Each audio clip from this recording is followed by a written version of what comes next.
নমস্কার বন্ধুরা, আমার মিনি কিচেনে আপনাদের স্বাগত জানাই। আজ আমি বানাচ্ছি আমসত্ত্বের চাটনি। তোমরাও এটা বাড়িতে ট্রাই করতে পারো। চলো শুরু করি। প্রথমে কড়াই গরম হলে তাতে তেল দিয়ে দেব। এরপর একে একে পাঁচফোড়ন, তারপর তেজপাতা আর শুকনো লঙ্কা দিয়ে একটু নেড়েচেড়ে নেব।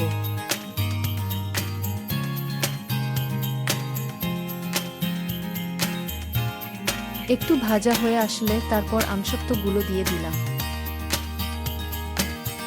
এই আমসত্ত্বগুলো আমাদের বাড়িতে বানানো। তারপর একে একে কিশমিশ আর খেজুর দিয়ে দেব।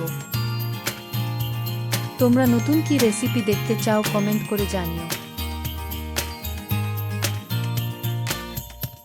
এবার আরেকটু নেড়েচেড়ে ওতে জল দিয়ে দিলাম।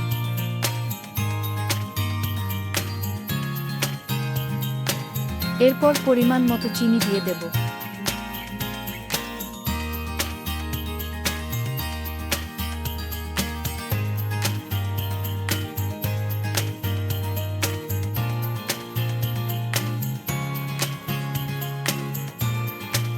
এবার কিছুক্ষণ জাল দিয়ে নামিয়ে নিলেই রেডি আমসত্ত্বের চাটনি। ভিডিওটা ভালো লাগলে লাইক করে দিও, কমেন্টে জানাও কেমন লাগলো। আর এমন আরও মিনি রান্নার ভিডিও পেতে চ্যানেলটা অবশ্যই সাবস্ক্রাইব করো। আবার দেখা হবে নতুন মিনি রেসিপির সাথে। ততক্ষণের জন্য টাটা।